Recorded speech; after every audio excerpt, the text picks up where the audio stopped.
this huge global organization, the biggest, I think, in the world at what they do. They're doing all this work on urban trees. They happen to have found space in this great 1920s, formerly industrial building. I was like, well, why don't we put a big tree in your office? And he looked at me and said, can you do that? It has to be a semi-tropical or tropical tree because it's warm all year round in an office, of course. One in particular was just the right size, plus or minus a foot. We knew exactly what we wanted. And it had that sort of that ropey, sinuous, banyan tree-like trunk. Yeah. And so we're like, that's the tree. But because it was coming all the way up from Florida, we said, bring along a backup tree because God forbid this thing doesn't make the trip. And thankfully we didn't need to use it. Long story short, we had to boom it all the way up. Yeah, that was easy to do in New York City. Oh yeah, had to close down the street and go up 14 floors, actually 15 floors. We'd boom it in the 15th floor door off the terrace and then sort of drop it down into this planter that was waiting for it. And there it is, the heart of the office. Yeah. And it metaphorically and physically links the two floors. We were very interested in having as much interconnection between the two floors for the culture of the office. We do think about plants as being an architectural element, and we use them in many of our projects. We really sort of think of them as just part of our palette.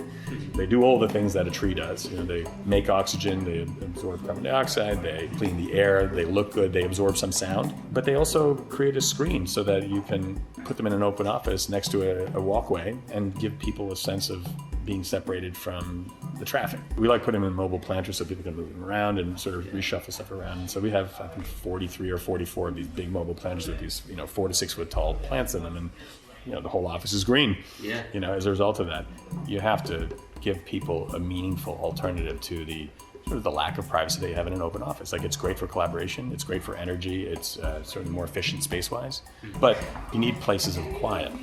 I personally really don't like acoustic tile ceilings. Reeks of generic office to me. Sure. So we developed our own little custom solutions for how to absorb sound in an open office. I'm not interested in having technology that requires a lot of my input to work.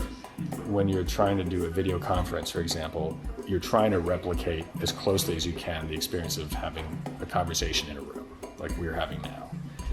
And so the technology should be there to replicate that as closely as possible with as little need for me as the participant to have to think about. Have the microphones in the ceiling, have everything set up so you really just have to sort of press go, and it goes. Now, obviously you guys had to do a ton of work on the back end to make that all happen seamlessly, but day one when they moved in, day one can be pretty buggy, but it wasn't, and they just pressed go and it was great, and they were like, this is the best quality sound. So I think all the work that we did acoustically and architecturally and that you guys did sort of technologically worked seamlessly. So that was great.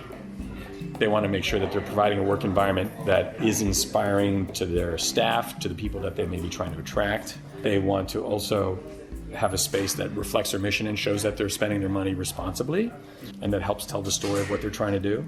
I mean, the whole notion of sustainability, it's fundamental to what we do. So it's not an add-on, it's not a feature, it's just how we think. And I like the idea that we learn something from every project. That's what keeps us, I think, interested in doing the work we do.